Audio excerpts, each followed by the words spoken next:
Aniya na ang mga dagkong balita karong adlaw.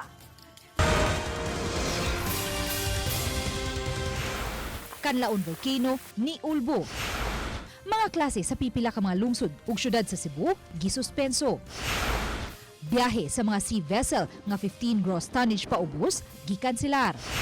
Ug buronggan surfer nakadaog sa WSL Seoul Korea Open Champion.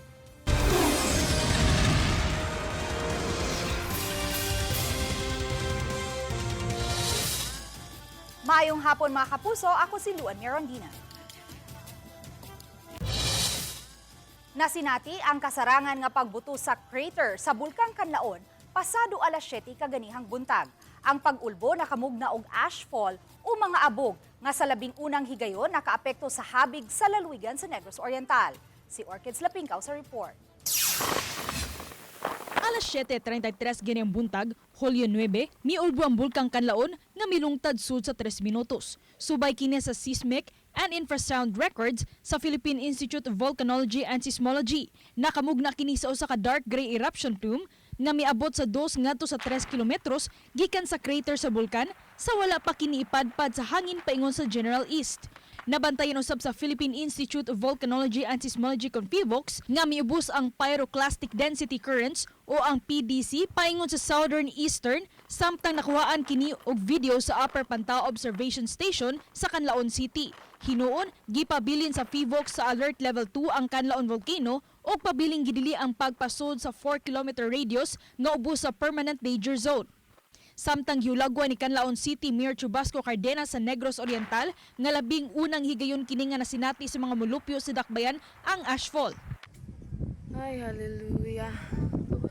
Sa video ni Ray Ann Bitio, makita ang baga nga abo nga migawas gikan sa crater sa Bulkang Kanlaon. Nadungog pa ni Bitio ang kasipa sa pag-ulbo sa bulkan.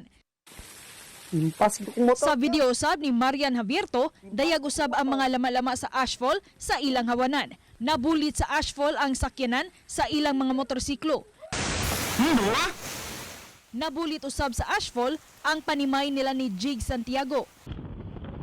Samtang gipakita usab sa video ni Ling Diamante nga zero visibility ang kadalanan sa Canlaon City tungod sa ashfall. Matod ni Mayor Cardenas, nga tanang barangay sa dakbayan nakasinati usab sa ashfall. March sa ato ang plan no, during volcanic eruption. But as of now, ang among mga tao na train na po sila sa tungod nga frequent volcanic eruption nga wala sila face mask, wet cloth na lang ang ilang gamiton. But as of now, wala na may ashfall. Lakip sa naligo sa mga abo, ang ilang panunom nga maoy nakapahimo sa Canlaon City nga vegetable basket sa Negros Oriental. May giandam na hinuong mga face mask ang kagamhanan sa dakbayan alang sa ilang mga residente. Apan wala masayod ang mayor kung hangtod kanusan nila masinati ang ashfall. Gisusi usab karon sa dakbayan kung apektado ba ang ilang tinubdan sa tubig. Ato sang i-assess ug unsa atong mahimo sa kada barangay kay murag dili magyud kaayo siya ingon nga grabe dakog damage. Gawas lang sa mga pananom no kay medyo ang mga tanom nato ani medyo makompormiso gyud. Ako si Orchids Lapincaw, Balitang Bisdak. Mipahimangno ang Environmental Management Bureau sa DNR nga posibleng mugrabe pa ang nasinating ashfall lakip na sa Central Cebu, mugna sa pagbuto sa Bulkang Kanlaon. Samtang sayra nato ang epekto sa ashfall sa dakbayan sa Subo sa report ni Alan Domingo. All residents of San Nicolas proper, we advise to wear face mask and stay at home due to ashfall of Mount Canlaon. Daghang salamat. Kini ang paglibot sa fire truck sa barangay San Nicolas proper sa ilang dapit. Pag-awhang sa mga mulupyo nga magsulob og face mask ug dili pagawas kun dili kinahanglanon aron malikay nga makahanggab og ashfall. Nag-apod-apod usab ang mga barangay responders og face mask sa mga tawo. Samtang adunay mga tawo nga naglinya aron mamalit og face mask sa pharmacy. Kini ang sitwasyon karon sa dakbayan sa Sugbo diin kita mismo nagsulob tag mask gumikan sa kaning mga particles nga nasagol sa hangin. Unya mo sad ni kabalakan karon sa atong mga kaigsuonan nga namalit og mask sa paniguro nga basin unsay mamahimong dawtang epekto niini sa panglawas. Ang sa mata, sir, nya. Pag suda ko diri, karang murag napuling ko ba? Nya. muna siya kanang puti. Moto ni balik kog so, di palit kog mas. Wa usab kalikay sa abog kining mga sakyanan nga giparking sa daplin sa karsada. Gani kining windshield sa sakyanan baga nga asphalt ang mipilit. Ang ubang mga tao nang reklamo usab sa kabdo sa mata tungod sa abog ug maglisod usab sa pagginhawa. Mao nagtabo na lang ang uban og sinina sa ilang nawong. Nagmas ko kay tungod sa abog ba, grabe kayo abi na kog sa sunog. Diri sa to na dili di ay. Abog kayo. Abog. Yanong gyapil nimong mata. Makapuling ko niya. Naabtan namo ang mga gwardya sa Don Carlos Gothong Memorial National High School nga nang apod-apod og face mask sa matinun-an. Naatol nga adunay school activity diin mitambong ang DepEd Schools Division Superintendent Dr. Nympha Bungo kinsa may pahibaw nga gisuspenso sa mayor ang nilawas nga klase sa matunghaan. Base sa social media post ni Mayor Nestor Archival, gipahibaw nini ang pagsuspenso sa klase dungan sa pag-awhag sa pagsulob og face mask. Adunay mga ginikanan nga nagatang na sa ganghaan sa eskwelahan sa paggawa sa ilang mga anak. Alang sa atong mga parents, atong mga kabataan. So, kalma lang mo. Kaya na ni nato nga ma-overcome and continue doing your schoolwork at home for our students. Gikumpirmar sa Environmental Management Bureau sa DNR nga ang ashfall sa pagbuto sa Bulkang Kanlaon ang nakaabot sa Central Cebu nga maoy nakaapekto usab sa mga tao. Matod ni Engineer Artol Galupe, ang Senior Environmental Management Specialist nga anaa pa sa fair condition ang natala nga Air Quality Index apan posibleng musaka pa kini. This is the Kanlaon. So ang trajectory gyud nga hangin gikan sa Negros Oriental nga part specifically sa Kanlaon is padong diri sa Central Cebu. So same gihapon og na monitor ang pag-asa mo gihapon nilang trajectory sa air parcels. Sa pangutana kung makatabang ba ang ulan sa pagminos sa epekto sa asphalt, kini ang tubag sa EMB. Since ang source sa Kanlaon is taas man at 2,000 ang elevation sa Kanlaon, mo travel gyud ang pollutants but tungod kay bugat diretso ra kahog no diri sa Cebu. Whereas kung init unta na pa siya tendency nga mo travel ba siya og layo. Gidugang nila ang mga ngayang buhaton aron malikay sa epekto sa asphalt. N95 sa mahimo or kung di gid mada dublihon na to ang mask kung katong surgical mask lang available or katong basa nga noob. Kauban si Clover Lumayag, ako si Alan Domingo. Balitang Bisdak.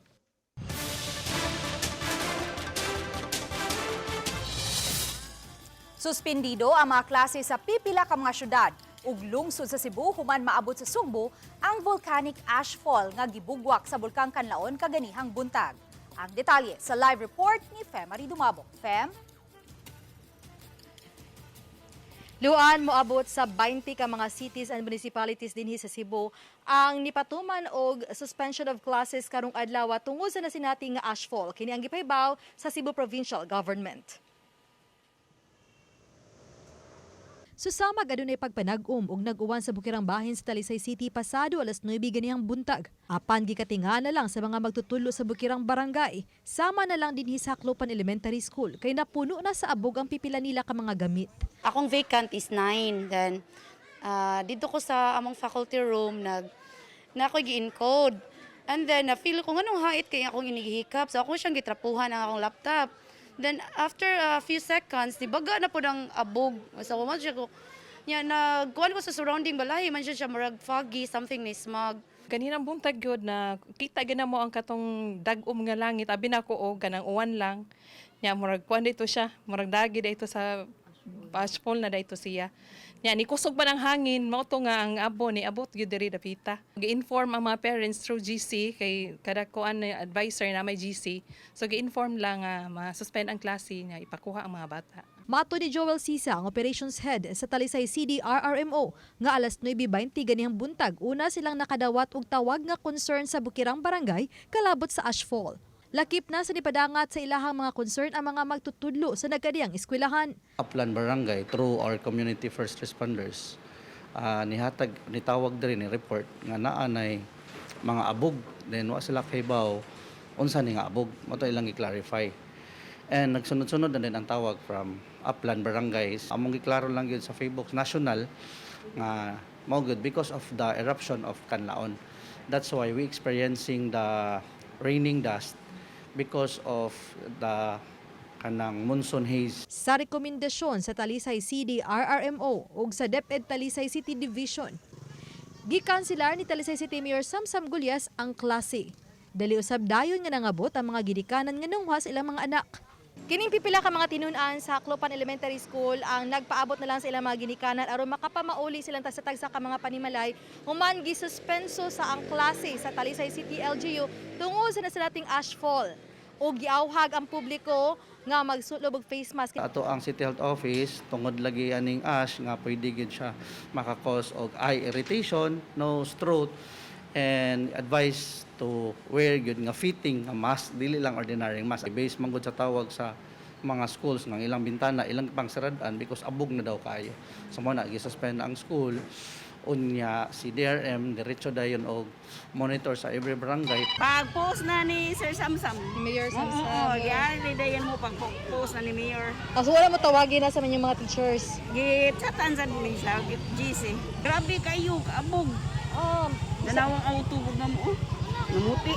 Unang nideklara og suspension of classes ug trabaho ang Toledo City. Ug lakip sa nisuspenso sa klase ang Cebu City, Mandawi City, Lapu-Lapu City, lungsod sa Cordova, Consolacion, Liloan, Minglanilla, City of Naga, Carcar City, Pinamungahan, Aluginsan, Asturias, Balamban, Tuburan ug ang lungsod sa Barili.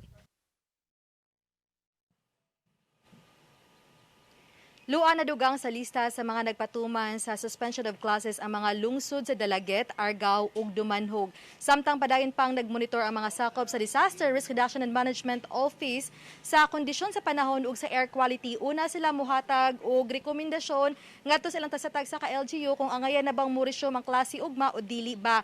Hinungdan nga awhag ngadto sa publiko nga sa pagmonitor lang gyud sa kun unsa ipahibaw sa inyong mga tagsatag sa LGU. Samtang padayon usab nga awhag sa mga health officials ngadto sa publiko sa pagsulob gyud og face mask. Luan, Daghang salamat, Femari Dumabo. Walay gale warning nga giluwatan ang Pag-asa apan gikanselar ang biyahe sa kadagatan sa Lapu-Lapu ug Cordova sa mga sakayan nga 15 gross tonnage paubos. Ani ang report. Sa Angasil Port sa Barangay Mactan, padayon ang biyahe sa mga ferry nga paingon sa Olango Island ug pabalik sa Angasil Mactan kaganihang buntag. Kinibisan pa man kun nasinati na ang kusog nga huros sa hangin. Usa sa mga pasahero nga gikan sa Olango Island ni saysay sa ilang kasinatian samtang naglawig paingon sa Angasil Port sa Mactan. Kulba, ma'am. Dagko kay imbawd. Nagtumig malunod na. Ang Coast Guard Substation Lapu-Lapu niluwat og Sea Travel Advisory karong adlaw kundiin temporaryong gisuspenso ang biyahe sa mga sakayan nga 15 gross tonnage paubos. Ang mga ferry nga misubay paingon sa Olango ug pabalik sa Mactan wala hinuon malakip sa mga gidid-an nga makabiyahe. Kuan man sila 49 gross tonnage. So okay pa na sila mo biyahe, ma'am. As long as wala pa gale warning from Pag-asa, pwede pa sila mo biyahe. And ako na po na ingnan ang kapitan in case nga lain na gyud ang current, pwede na gyud sila nga dili na magpabiyahe, dili na sad magpaabot nga magkuan pa si Pag-asa sa gale warning. Apan ang mga motorbangka nga mobiyahe paingon sa mga gagmayng isla, lakip na ang mga pang-island hopping nga motorbangka. Wa na tuguting makalawig. Sa Maribago Causeway, gipanggaid una kining mga pang-island hopping nga mga motorbangka. Samang Sea Travel Advisory usab ang giluwatan sa Coast Guard Substation Cordova karong adlaw. Temporary usab nga gisuspenso ang biyahe sa mga sakayan nga 15 gross tonnage paubos. Matod ni Engineer Al Kiblat, Chief sa Visayas Pag-asa Regional Services Division, nga sa kadagatan lang sa Eastern Visayas sila niluwat og gale warning. Apan dinhi sa Central Visayas, posibleng muluwat usab og gale warning ang Pag-asa ugmang adlaw. Sa pagkaroon wala tay gale warning pero natay posibilidad nga magka-gale warning ta. Kay sa Friday ato nakita nga mas mutukusog pa ang hangin habagat sa tansya nato mabot og 60 kilometers per hour. Humanihinay ang Super Typhoon Inday ngadto na lang sa typhoon category, padayon niini gisubay ang northwest nga direksyon. Sa pagkakaron, atuan na kini habig sa Batanes. Ug kay layo ang Visayas sa bagyong Inday, wala kini direktang epekto. Apan na sinati karon sa Sugbo ug sa Central Visayas ang hanging habagat nga gipakusog sa bagyong Inday. So karong adlaw windy ang atong panahon, cloudy tungod sa habagat. And then mag-expect ta og mga light to moderate nga mga pag-ulan. Uban ni Marlon Malgazo, Luan Merondina, Balitang Bisdak.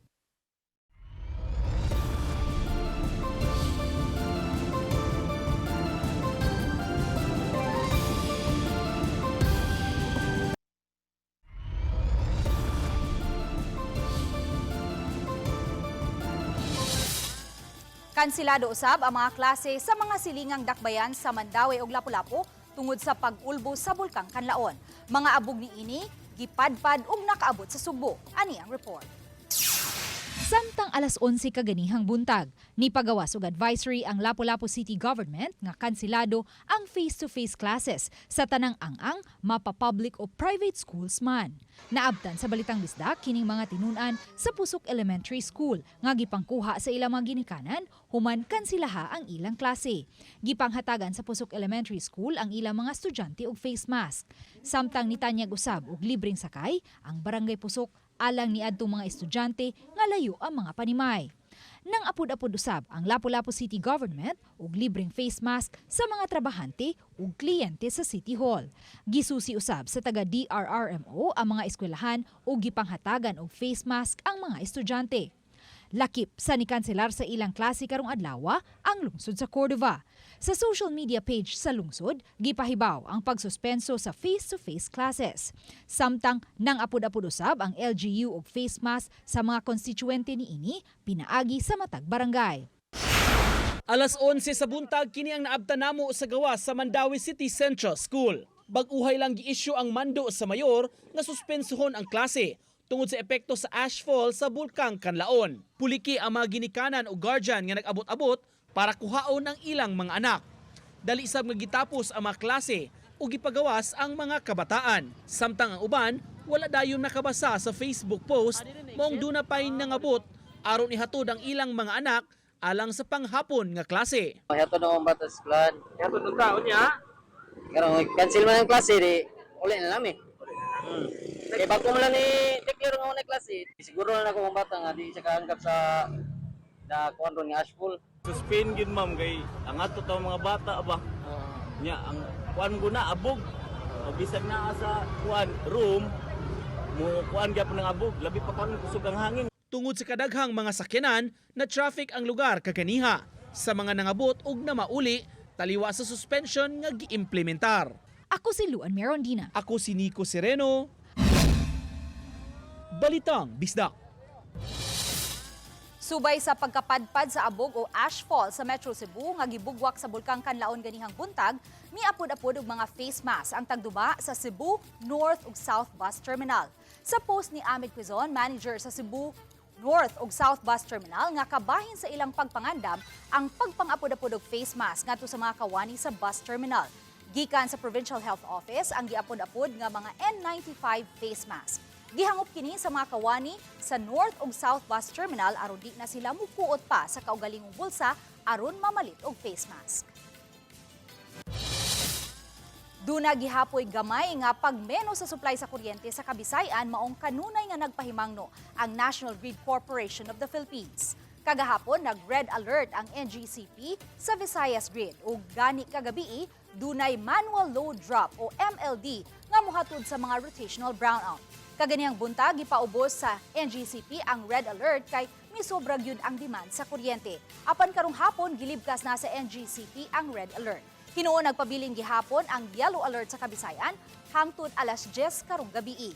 Gi-issue kini kun ang operating margin nila dili kapaigo sa contingency requirements sa transmission grid. Hinuon matod sa NGCP bisan yellow alert posible gihapon og MLD o brownout mahitabo. Tungkol kay real time atong monitor sir, even before 5 p.m.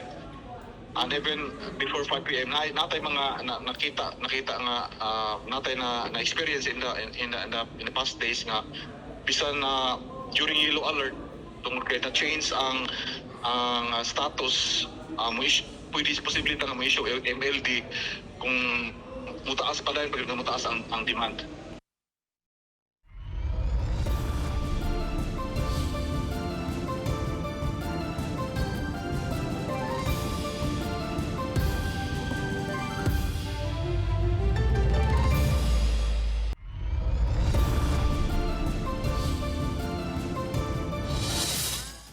Nasinati karon sa Sugbo ang moderate haze tungod sa pag-ulbo sa Bulkang Kanlaon matod sa Pag-asa. Samtang kansilado ang 14 ka mga flights sa Mactan Cebu International Airport. Ani ang report. Sa air parcel trajectory nga gisubay sa Visayas Pag-asa Regional Services Division, nasuta nga padung sa silangan, amihan ng silangan o east-northeast ang direksyon sa hangin nga gisubay gikan sa Bulkang Kanlaon. Ang Cebu nahimutang sa silangan o east sa Canlaon City.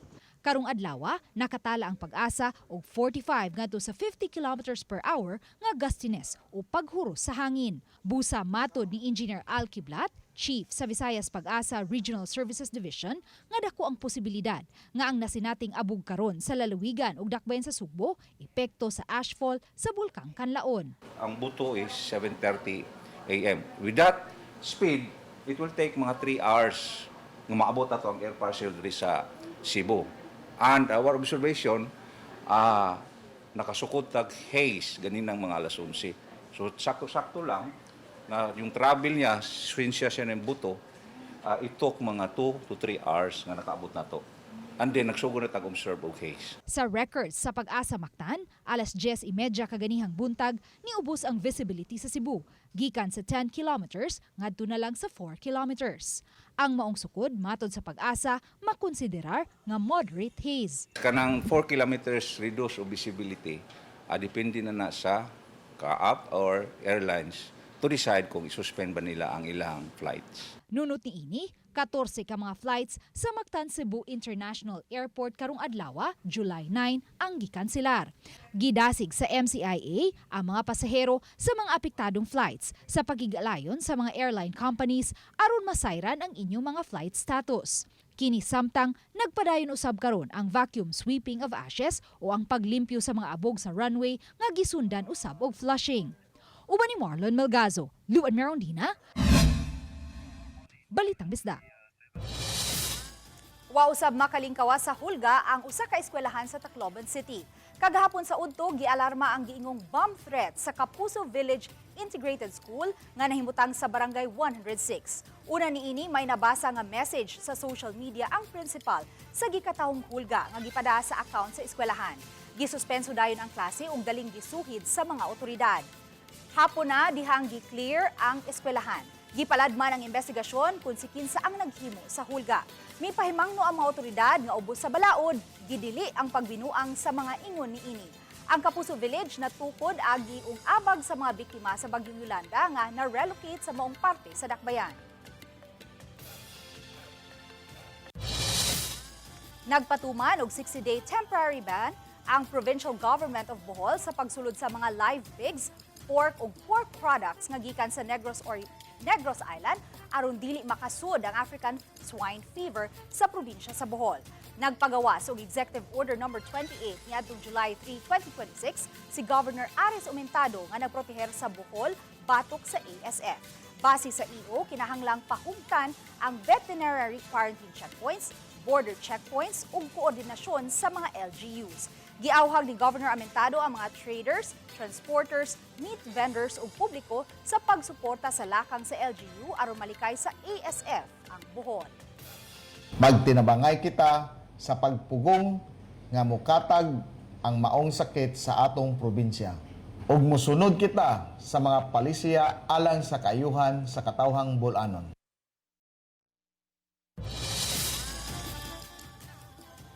Naog daw sa sunog ang upat ka mga panimay sa Sitio Balaga, Barangay Labangon, ganihang buntag. Daling gipahimutang sa evacuation center ang napo ka mga pamilya o 33 ka mga individual nga apektado sa sunog ug gihatagan sa ilang panginahanglan. Subay niini padayong giimbestigar sa BFP Cebu City ang hinungdan sa sunog ug ang danyos nga gibili niini.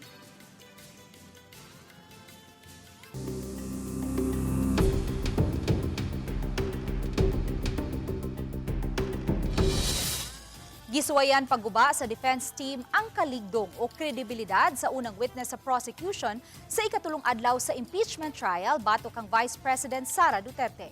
Ani ang report.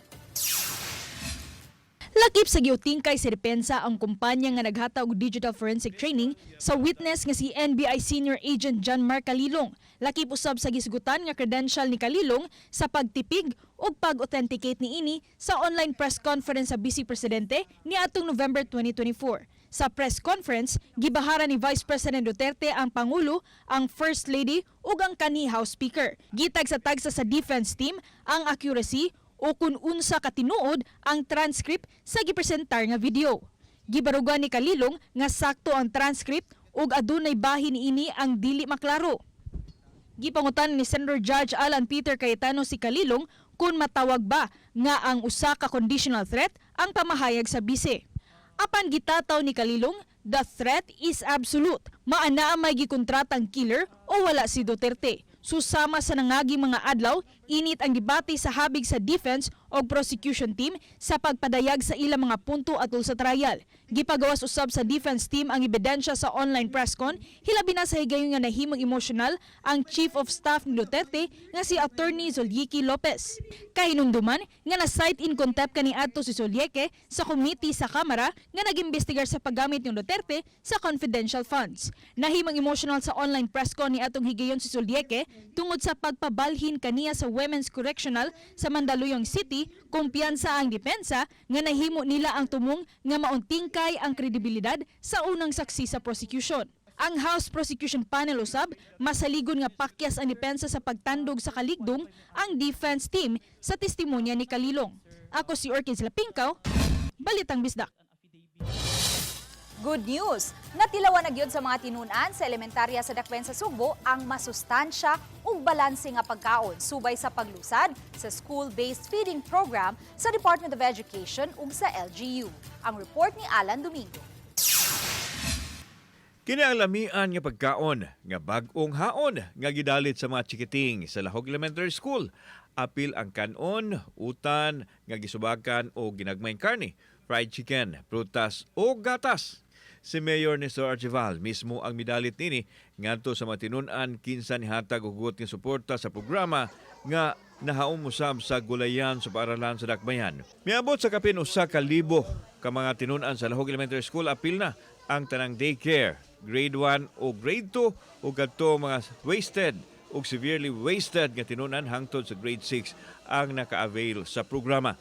Katulo sa usa ka semana sila pakanon. Ato ning suportahan until ang ato yung mga bata nga malnourished maulian. We want our school learners, of course, nga mabusog siya. At the same time, ang attention sa bata, manggod, we notice nga mas maayo once nga naa siya sa skulahan nga naay suod ang tiyan. All man siya. All kinder ang all grade 1. Ang grade 2 to grade 6, nasa lay timeline kung kano saan nila pariyon ang mga bata. Naning paglusad sa school-based food security program sa Kagamhanan, pinaagi sa Department of Education in collaboration sa local government unit. Gilauman nga mas mapalambo pa ang kahimsog sa panglawas sa kabataan. Ang school feeding kabahin sa food security program sa Kagamhanan nga gibatuman sa DepEd ug mga katambayayong ahensya. Gipakita usab sa Lahog Elementary School ang ilang urban garden nga gitamnan og nagkadayang utanon ug duna usab sila fish pond. Nanglantag na ay mga garden. In fact, na ay gihimo natong contest sa tanan nga mga eskwelahan sa gulayan. We do have gulayan also. So ang atong mga gulayan nga naa sa school, mausad nilang i-harvest para at the same time, mausad ang ibutang sa food. Ang abot sa gulayan ang ilang lutuon sa school kitchen ug maoy ipakaon usab sa mga bata. Kauban si Clufer Lumayag, ako si Alan Domingo. Balitang Bisdak. Sa Mandaue City, giauhag ang pagtukod og Anti-Sexual Harassment and Safe Spaces Office diha sa City Hall. Ato sa sesyon sa konseho, gipapasar ang ordinansa kabahin niini kun diin gisugyot nga muumol og espesyal nga opisina sa City Hall aron mo'y imbestigar sa mga kaso sa harassment ug violation sa Safe Spaces Act. Para kini kun dunay mga reklamo nga madawat batok sa mga city officials, siguroon nga maaksyonan kini ug mapamatuod nga giseryoso kini sa dakbayan. to ensure nga doon na di access to relief, remedy, and protection of any victims of sexual harassment or victims of violation of safe spaces. Ang office will perform investigatory functions, diba? And then at the same time will recommend, based on its findings, disciplinary actions should it merit. I will not discuss that.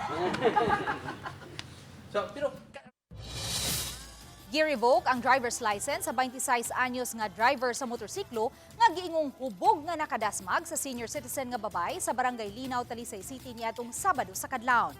Nakabsan sa kinabuhi ang 67 anyos nga biktima dihang nada sa hospital. Samtang ang driver nagpositibo sa alcohol test nga gihimo sa taga-LTO. Gipasakaan na kini og kaso sa taga-City Toda ug LTO. Kalapasan sa RA 10586 o Anti-Drunk and Drug Driving Act. Gipahibaw sa LTO nga 24 na ka mga driver ang ilang na-revoke ang lisensya karong tuiga tungod sa drunk driving. Matod sa hepe sa City Toda, ang upat niini nasakpang hubog nga nagmaneho sa kadalanan sa Talisay City.